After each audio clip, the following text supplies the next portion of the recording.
여러분 반갑습니다. 네. 오늘도 루이스 벌코프 교수님의 조직신학, 죄론에 관련해서 공부하고 있습니다. 이 시간 함께 주기도문으로 기도하시고 오늘 공부를 시작하도록 하겠습니다.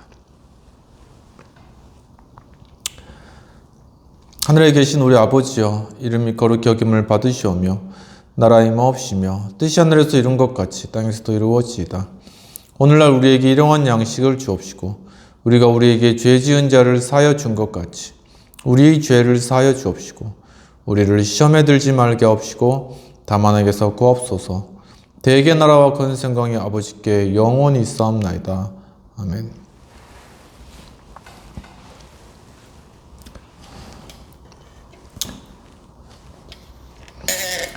오늘은 원죄와 관련된 그러한 내용입니다. 지난 시간에는 원죄와 관련되어서 역사적인 객관과 관련된 그러한 부분들을 공부했고, 이번 시간에는 원죄의 두 요소를 살펴보도록 하겠습니다.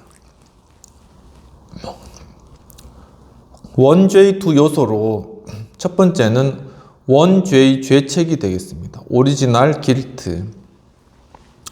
이 죄책, 길트라는 단어는 죄와 정의의 상관성 또는 옛 신학자들이 말하는 것처럼 율법상 형벌과의 어떤 관련성을 말합니다.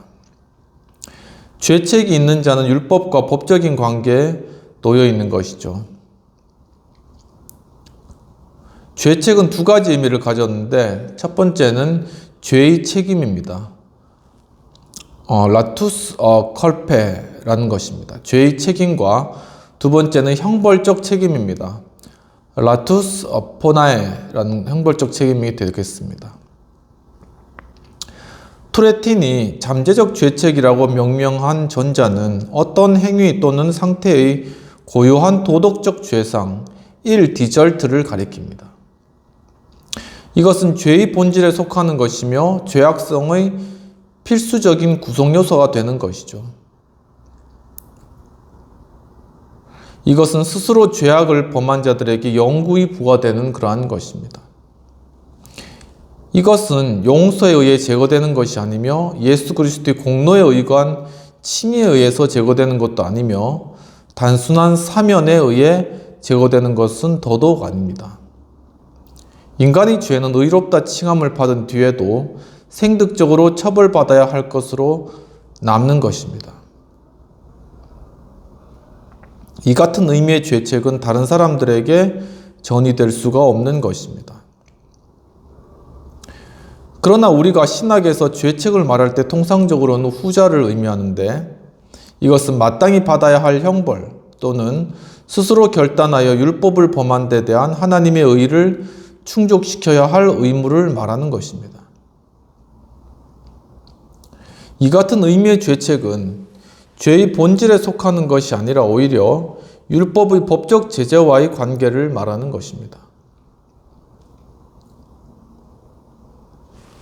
도덕적 관계를 무시한 모든 행위에 대해서 제재가 따르지 않는다면 율법에서 떠난 모든 행위는 죄가 될 것이지만 형벌에 대한 책임은 포함하지 않을 것입니다. 이 같은 의미의 죄책은 개인적이든 대리적이든 공의를 충족시킴으로써 제거될 수가 있을 것입니다. 그것은 한 사람에게서 다른 사람들에게로 전이가 될 수 있으며 다른 사람이 대신 취할 수도 있는 것입니다. 그것은 칭의에 의해 신자로부터 그 죄책이 제거됨으로써 생득적으로 마땅히 처벌을 받아야 할 것이지만 실제로는 처벌을 받지 않아도 되는 것입니다. 반펠라기우스주의자들과 옛 알미니우스주의자들 또는 항변파들은 원죄 안에 죄책이 포함된다는 견해에 반대했습니다. 인류의 계약의 머리로서 아담이 범한 죄에 대한 죄책은 모든 그의 후손에게 전가됩니다. 이것은 성경이 가르치는 바와 같이 죄에 대한 형벌로서의 죽음이 아담으로부터 그의 모든 후손에게로 전이된다는 사실에서 분명해지는 것입니다. 두 번째는 원죄의 오염이 되겠습니다. 오리지널 폴루션이 되겠습니다. 원초의 오염입니다. 원초의 오염은 두 가지 사실을 포함하는데 곧 원의의 결여와 적극적 악의 존재가 그것입니다. 여기서는 두 가지 사실에 주목해야 하는 것입니다. 원초의 오염은 일부 그리스 교부들과 알미니우스주의자들이 말한 바와 같이 단순한 하나의 질병이 아니라 진정한 의미의 죄가 되겠습니다. 여기에는 죄책이 따르는데 이것을 부인하는 자는 원초의 부패에 관한 성경적 개념이 없는 자들입니다. 이 오염은 인간이 영혼에 주입된 일종의 실체로 간주되어서는 안 되며 형이상학적인 의미에 있어서 실제의 변화라고 간주해서도 안 됩니다. 이는 많이 교도들과 종교개혁 시대의 인물인 플라키우스가 범한 오류였습니다. 영혼의 실체가 범죄했으면 그것은 중생에 의하여 새로운 실체로 대치되어야 합니다. 그런데 이러한 사태는 일어나지 않았습니다. 그러나 그렇다고 해서 이것이 단순한 결여도 아닙니다. 아우구스티누스는 많이 교도들과 논쟁하는 가운데 죄가 실체라는 사실을 부인하면서 죄는 일종의 결여라고 단언합니다. 그는 죄를 선의 결여라고 말하는데, 그러나 원죄는 부정적인 것일 뿐만 아니라 죄를 향한 생득적인 적극의 성질입니다. 이 같은 원초의 오염은 전적인 부패 또는 전적인 무능력으로 간주될 수가 있는 것입니다. 세 번째는 전적 부패가 되겠습니다. 토탈 디프라버티가 되겠습니다. 생득적인 오염은 그것이 지닌 침투적 성격에 비추어 볼 때 전적 부패라고 할 수가 있습니다. 이 표현은 번번이 오해되고 있으므로 주의 깊은 관찰이 필요한데, 소극적인 의미에서 이것은 모든 인간이 그 가능성에 있어서 철저하게 타락했다는 의미는 아니며, 죄인에게 하나님의 뜻에 관한 내적인 지식 또는 선과 악을 분별하는 양심이 없다는 의미는 아니고, 죄인이 종종 다른 사람 안에 나타난 덕스러운 행위나 성격을 칭송하지 않는다거나 이웃과의 관계에 있어서 사심 없는 애정과 의지를 표현할 수 없다는 의미도 아니고, 모든 거듭나지 않은 인간이 생득적인 죄악성 때문에 온갖 유형의 죄에 빠진다는 말은 아닙니다. 위에서 제시한 몇 가지 가능성은 사실상 서로 모순되는 것이 많이 있습니다. 적극적인 의미에서는 첫 번째, 생득적인 부패가 인간의 성품의 모든 부분, 곧 영혼과 육체의 모든 기능과 능력에까지 확대되었다라는 것이고, 두 번째는 죄인 안에서 하나님과의 관계에서 볼 때 영적으로 선한 것이 아무것도 없고 다만 부패만이 있을 뿐이라는 것을 의미하는 것입니다. 펠라기우스주의자들과 소지니주의자들과 17세기의 알미니우스주의자들은 이 같은 전적 부패를 부인했습니다. 그러나 이것은 성경이 명백하게 가르치고 있는 사상입니다. 네 번째는 전적 무능력이 되겠습니다. Total inability인 것이죠. 전적 부패가 인간의 무능력에 끼친 효과를 놓고 생각할 때 그것은 전적인 무능력이라고 부를 수 있습니다. 그러나 이 점에 대해서도 역시 주의를 요합니다. 자연인이 전적으로 무능하다라는 말은 자연인이 선을 행할 수 없다는 의미는 아닙니다. 개혁파 신학자들은 인간이 1번 자연적인 선, 두 번째 시민법적인 선 또는 의, 세 번째 외적인 종교적 선을 행할 수 있다는 사실을 인정합니다. 심지어는 거듭나지 않은 자들도 어느 정도의 덕을 소유할 수 있으며 그것을 사회관계 그리고 동료들의 신실한 감사와 인정을 받을 만한 많은 행위와 감정을 통해서 나타날 수 있으며 어느 정도는 하나님의 인정을 받을 수도 있다는 것입니다. 그러나 이와 동시에 이와 같은 행위와 감정을 하나님과의 관계 안에서 살펴보았을 때 근본적인 결함이 있는 것이 드러나게 되는데, 그 결함이란 그것이 하나님을 사랑하는 마음에서 또한 하나님의 뜻을 존중하는 마음으로 이루어지는 것이 아니라는 것입니다. 인간의 부패를 전적 무능력이라고 할 때 다음과 같은 두 가지 의미가 내포되어 있는데, 첫 번째는 거듭나지 않은 죄인은 아무리 작은 행위라 할지라도 근본적으로 하나님의 인정을 받고 하나님의 거룩한 율법의 요구에 반응하는 행위를 할 수가 없다는 것입니다. 두 번째로는 그는 근본적으로 죄와 자아를 선호하는 태도를 바꿀 수 없으며 그 같은 변화를 위한 조치를 취할 수도조차 없다는 것입니다. 한마디로 말해 그는 어떠한 영적인 선도 행할 수 없다. 성경은 이 생각을 충분히 지지합니다. 인간은 완전히 타락된 존재고 어떠한 선도 행할 수 없는 그러한 존재다. 인간의 존재 자체를 굉장히 철저하게 타락한, 부패한 그런 존재다라고 이렇게 보는 것이죠. 그러나 펠라기우스주의자들은 인간이 도덕적 능력이 죄로 말미암아 손상되었다는 사실을 부인하면서 인간이 도덕적으로 충분한 능력을 지니고 있다고 생각합니다. 알미니우스주의자들은 은혜의 능력을 말하면서 하나님이 모든 사람에게 보통 은혜를 주셨으므로 그들은 하나님께 돌이켜 믿음을 가질 수 있다고 주장합니다. 그러니까 인간이 하나님께로 나아갈 수 있는 능력이 있다 이렇게 이제 보았던 것이죠. 신학파 계열의 신학자들은 조나단 에드워즈 역작 의지론에 근거하여 자연적인 능력과 도덕적 능력을 이제 구분하게 됩니다. 그들의 가르침이 의미하는 바는 인간은 타락한 상태에서도 영적인 선을 행하는 데 필요한 모든 자연적인 능력을 소유하고 있으나 예컨대 지성이나 의지 따위 도덕적 능력, 곧 자연적인 기능들의 적절한 방향을 제시하는 능력, 곧 하나님을 기쁘시게 하는 방향으로 향하는 능력은 결여되어 있다. 이렇게 이제 보는 것이죠. 일종의 인간의 어떤 도덕적 능력은 살아있지만 어떤 의지나 이런 능력은 결여되어 있다. 이런 말이 되겠습니다. 이 같은 구분을 발전시키면 인간은 의도적으로 악한 존재라는 결론에 도달합니다. 이 점은 강조되어 마땅합니다. 그러나 신학자들은 인간이란 자신이 원하기만 하면 영적인 선을 행할 수 있는 존재라고 단언합니다. 이를 바꾸어 말하면 그들이 말하는 자연적인 능력이란 결국 실제적인 영적인 선을 행하는 능력을 이야기하는 것입니다. 일반적으로 자연적 능력과 도덕적 능력을 구분하는 것은 바람직한 일이 못됩니다. 그 이유는 첫 번째, 이 같은 생각은 인간은 하나님에 의해 요구받는 일을 행할 능력이 없다고 일관성 있게 가르치는 성경의 교훈과는 일치하지 않다는 것이죠. 두 번째는 영적인 선을 행할 수 있는 기능을 소유하고 있는데도 그것을 행할 능력이 없다는 것은 본질적으로 애매모호하고 오해되기 쉬운 그러한 개념이라는 것입니다. 세 번째는 자연적이라는 단어는 도덕적이라는 단어의 적절한 대립 개념이 또한 아니라는 것입니다. 네 번째는 여기서 사용된 용어가 이 같은 구분이 말하고자 하는 중요한 특징을 정확히 표현하지 못한다는 것입니다. 이 같은 구분이 말하고자 하는 바는 도덕적인 것은 육체적인 것이나 체질적인 것은 아니라는 것이요. 어떤 기능의 결여는 기능의 부패한 도덕적인 상태나 마음의 성향의 결여와는 다른 것이다 라는 것입니다. 그렇다면 세 번째로 넘어가서 원죄와 인간의 자유를 살펴보도록 하겠습니다.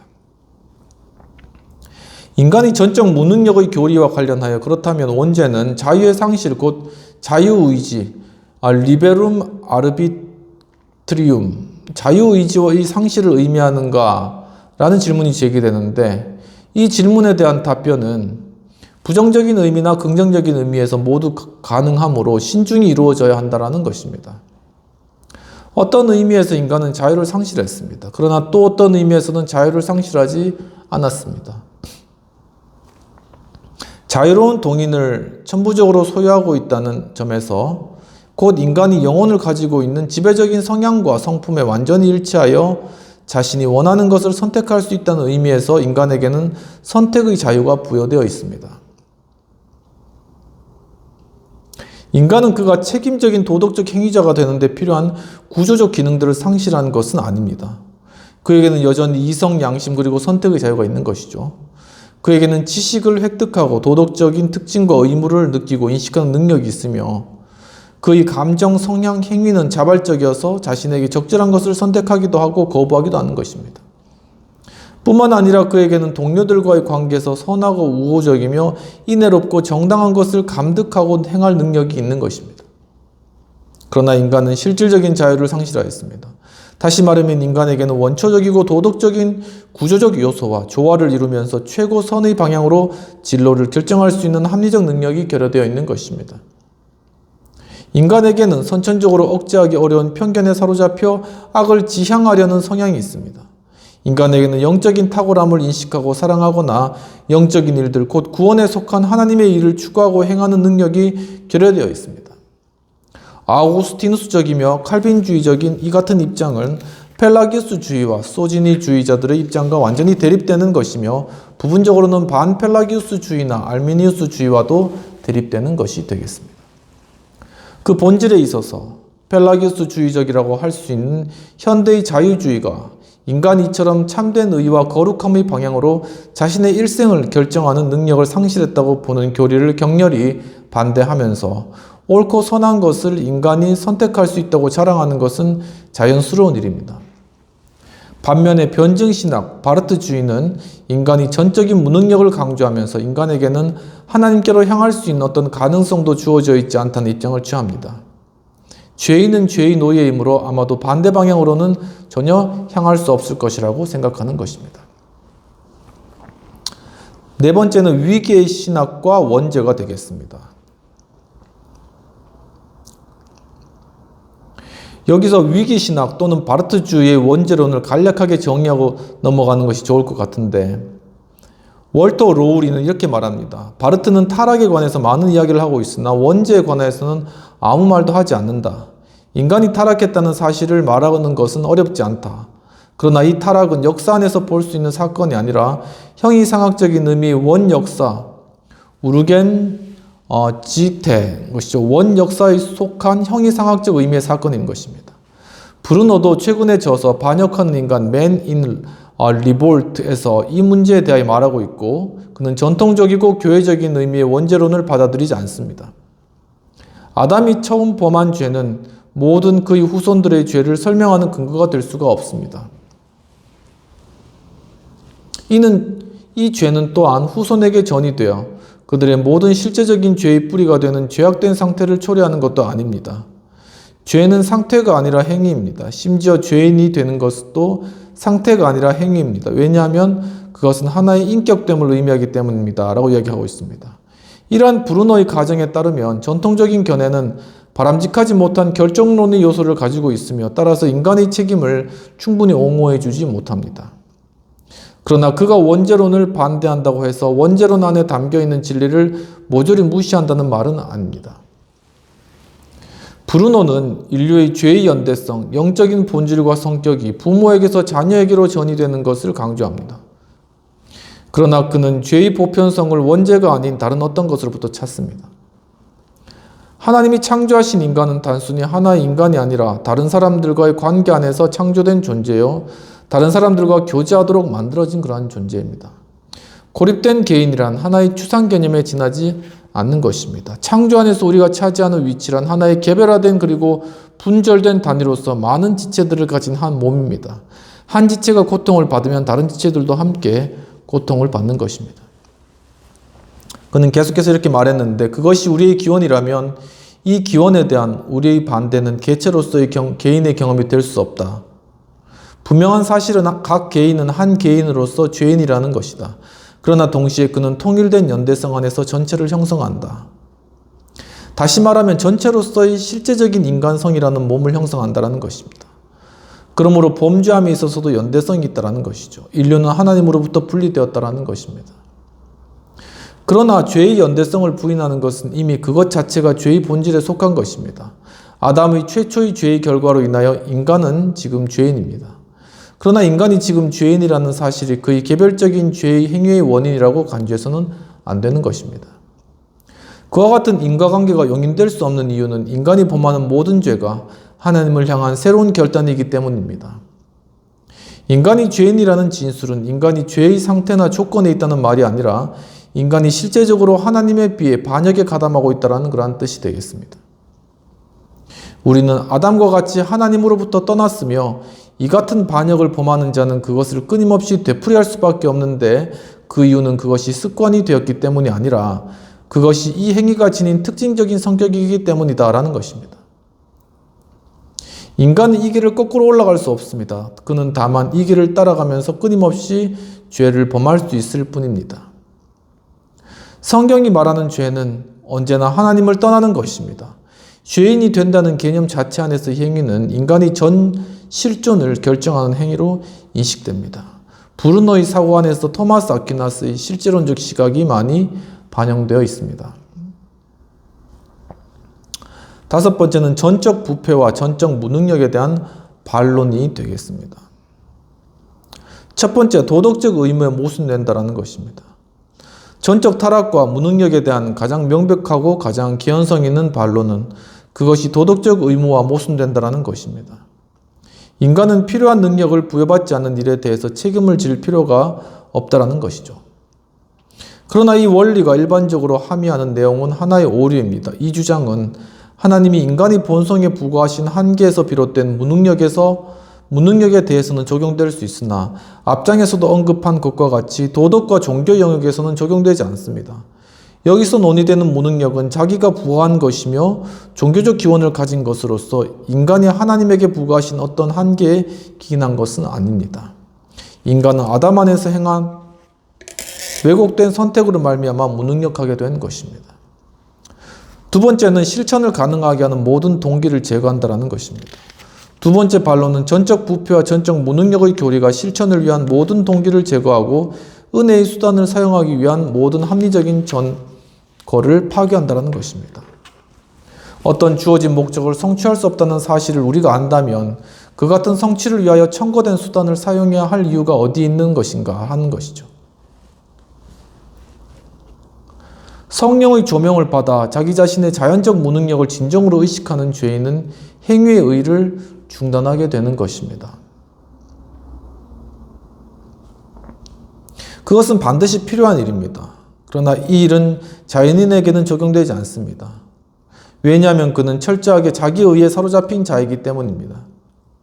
뿐만 아니라 무능력의 교리가 하나님이 제정하신 은혜의 수단을 사용하는 것을 무시하도록 조장하는 것은 결코 아닙니다. 이 원리에 근거한다면 농부가 이렇게 말할 수 있는데 나는 추수할 수가 없으니 왜 내 밭을 경작해야 한단 말인가? 라는 것입니다. 그러나 이것은 전적으로 어리석은 일입니다. 인간의 모든 노력과 결과는 인간이 통제할 수 없는 여러 가지 원인에 복합적으로 작용한 결과이기 때문입니다. 은혜의 수단을 사용하는 성경적 근거는 다음과 같은 것인데 하나님은 수단의 사용을 명령하신다는 것입니다. 하나님이 제정하신 수단은 목적에 합당한 것입니다. 통상적으로 볼 때 정해진 수단을 사용하지 않으면 목적은 성취되지 않습니다. 하나님은 소정의 수단을 사용하셔서 은혜를 베푸실 것을 또한 약속하셨다라는 것입니다. 또한 세 번째로는 계종을 지연시킨다라는 그러한 반론이 있습니다. 전적 부패와 전적 무능력의 교리는 계종을 지연시킨다라는 견해가 제기되고 있다는 것입니다. 어떤 사람이 자기의 마음을 변화시킬 수 없다고 믿고 회개하고 복음을 믿지 않는다면 그는 단지 수동적으로만 자신의 삶의 방향이 바뀔 때를 기다리고 있을 수밖에 없을 것입니다. 물론 전적 타락서를 신봉하는 자들 가운데 이 같은 태도를 취하는 자들도 없지 않습니다. 그러나 전반적으로 보면 이 교리는 전혀 다른 결과를 낳습니다. 그러니까 이 말이 뭐냐면은 인간에게 하나님을 따를 수 있는 그러한 능력이 없어 라고 하면은 결국 하나님께서 은혜를 베풀지 않으시면 인간은 개종할 수가 없다라는 것이죠. 그러니까는 계속 개종 안 하고 그것이 개종이 지연된다라는 것입니다. 그러니까 누가 이렇게 강력하게 권해서 하나님 믿어 의지를 사용해 이렇게 이제 이야기하지 못한다라는 것이죠.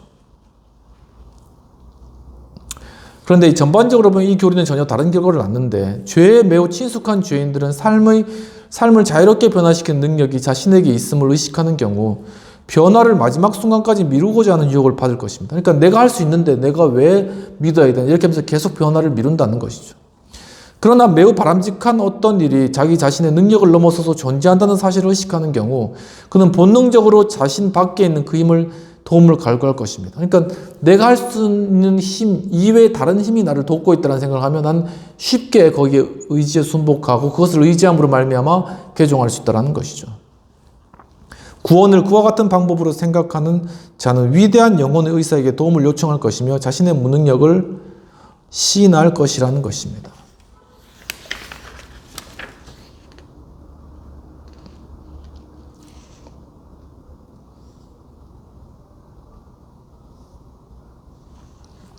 그렇다면 이까지 하고 다음 부분은 자범죄가 되겠습니다. 자범죄.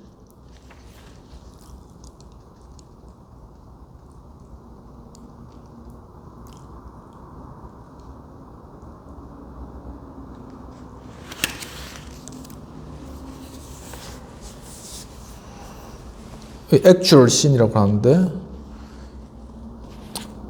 이제 원죄가 있고 자범죄, 스스로 범하는 죄 이렇게 나눠져 있죠. 그래서 이제 두 번째는 자범죄에 대한 내용입니다. 로마 카톨릭과 알미니우스 주의자들은 원죄의 개념을 최소화하면서 세례를 통하여 원죄를 씻는다거나 충분한 은혜에 의하여 원죄의 심각성이 흐려진다는 교리를 발전시켰습니다. 그래서 그들은 자범죄를 강조합니다. 펠라기우스 주의자들은 소진이 주의자들, 현대 자유주의자들, 그리고 이상하게 들릴지 모르지만 위계의 신학까지도 오직 자범죄만을 인정합니다. 그러나 위계의 신학은 죄를 단수와 복수 모두 언급함으로써 일부 학자들은 부인하고 있는 죄의 연대성을 인정하고 있습니다. 개혁신학은 언제나 원죄 및 자범죄, 원죄 및 원죄와 자범죄의 관계에 적절한 주의를 기울여왔던 것입니다. 그럼 첫 번째로 원죄와 자범죄의 관계를 보겠습니다. 원죄는 인류의 대표적인 아담의 자유로운 행위 곧 하나님의 율법을 범한 그의 행위와 이로 인한 인간 본성의 부패에서 유래하는 것으로서 인간으로 하여금 하나님의 처벌을 받지 않을 수 없도록 만든 것이죠. 원죄는 원래 아담이 범한 죄라는 것이죠. 하나님 앞에서 아담이 범한 죄는 모든 후손의 죄였습니다. 그리하여 그들은 태어날 때부터 죄인으로 태어나며 죄책의 상태와 오염된 상황에 처해 있는 것입니다. 원죄는 인간의 오염된 자질 또는 상태입니다. 모든 인간은 아담에게서 죄책을 짊어지고 있고 그 결과 부패하고 타락한 본성을 지니고 태어나는 것입니다. 그리고 이와 같은 내적인 부패가 모든 자범죄의 거룩하지 못한 원천입니다. 자범죄는 라는 말은 실제적이라는 형용사는 포괄적 의미로 사용됩니다. 자범죄라는 용어는 몸을 통해 행해진 외적인 행위들만을 지칭하는 것은 아닙니다. 이 단어는 원죄에서 유래하는 모든 의식적인 사유와 의지를 다 가리키는 것입니다. 그것은 인간이 선천적인 본성 및 경향과는 구분되는 개별적인 죄의 행위를 가르치는 것이고 원죄는 하나, 그리고 자범죄는 다양한 것이죠. 자범죄는 마음속에 이루어지는 특별한 의식적인 의심이나 악한 계획 또는 마음속에 자리 잡고 있는 특별한 의식적인 욕망이나 탐욕 같은 내적인 자질을 말하는 것입니다. 그러나 그것은 동시에 속임, 도둑질, 간음, 살인 등과 같은 외적인 행위를 가리키기도 합니다. 원죄의 존재를 부인하는 자들은 많으나 인간의 삶에 나타나는 자범죄의 존재를 부인하는 자들은 또한 거의 없습니다. 그렇다고 해서 모든 사람들이 한결같이 같은 깊이의 죄의식을 갖고 있는 것은 아닙니다. 오늘날 죄의식의 상실에 관한 이야기들이 심심찮게 들리는데 그러나 현대주의자들은 우리가 죄의식을 상실했을지라도 죄들에 대한 의식, 곧 명백한 자범죄 의식은 살아있다고 주장하는 것입니다. 그러나 한 가지 의심할 수 없는 사실은 사람들이 경각심을 불러일으킬 만큼 거룩하신 하나님을 거역한 죄의 혐오성에 대한 의식을 상실했다는 것입니다. 그들은 죄를 단지 동료 인간들의 인권을 침해하는 것으로만 생각했습니다. 그들은 죄가 빈번히 자신들의 반역하는 정신을 충동하여 하나님 앞에 죄의 책을 짊어지지 않을 수 없도록 만들며 하나님의 심판을 받지 않을 수 없도록 만든다는 사실을 간파하지 못하고 있습니다. 위계의 신학의 한 여러 가지 공헌 가운데 하나는 하나님께 반역하는 죄, 곧 하나님과 같아지려는 반역적 시도라는 의미의 죄가 얼마나 심각한 것인가라는 것을 일깨웠다라는 점에서 바로 이 위계의 신학이 그런 측면에서는 좀 기여를 한 부분이 있다라는 것입니다. 오늘 여기까지 공부하고 다음 시간에는 자범죄, 그렇다면 자범죄의 분류, 그리고 용서받을 수 없는 죄, 이러한 죄에 대한 내용들을 살피고 그 다음엔 죄의 형벌이라는 그런 부분들로 넘어가도록 하겠습니다. 함께 기도하도록 하겠습니다. 하나님 아버지, 오늘 또한 원죄와 자범죄와 그 관계들에 관하여서 주님 또한 저희들을 공부할 수 있도록 이끌으시는 감사합니다. 주님, 과연 인간에게 죄가 전이되는가 하는 그러한 문제들에 관하여서도 또 인간에게 어떤 죄를 선택할 수 있는 그런 능력이 있는가라는 그러한 부분들에 있어서도 많은 그러한 의견들이 있었습니다. 하지만 정말 주님께서 우리에게 베풀으셨던 그 은혜와 사랑, 바로 온전한 그러한 십자가의 사랑이 없었다면 정말 우리는 구원받지도 못하고 죄악 가운데 있고 영원히 형벌 가운데 빠질 수밖에 없는 그러한 존재인 것들을 고백합니다. 주 오직 주님의 말씀과 주님의 그 뜻에 의지하여서 오직 겸손한 마음으로 주 앞에 나아갈 때 주님께서 우리를 구원해 주시는 그 구원의 손길을 저희들이 붙들 수 있음을 깨닫고 이제는 오직 은혜로 이루어진 이 십자가의 은혜의 사랑을 깊이 깨닫는 이러한 또한 고난주간 될 수 있도록 주님 인도하여 주시옵소서. 주여 참으로 그리스도의 십자가의 삶이 그 십자가의 의미가 이 공부를 통해서 더욱더 깊이 저희들 가운데 다가올 수 있도록 도와주옵소서. 감사하고 모든 말씀을 주 예수님 이름으로 기도합니다. 아멘. 오늘도 이렇게 주시간 속 함께 참여해주신 여러분 감사합니다. 계속적으로 죄에 대한 내용들을 다뤄가면서 좀 더 깊이 죄의 문제와 또한 심각성과 그것에 대해서는 하나님께서 반대로 베푸신 그 십자가의 은혜가 얼마나 큰지 더욱더 깊이 느끼는 그런 복된 시간 계속 가져갔으면 좋겠습니다. 한 주간 평안하시고 또 주변에 충만하시길 기도합니다. 감사합니다.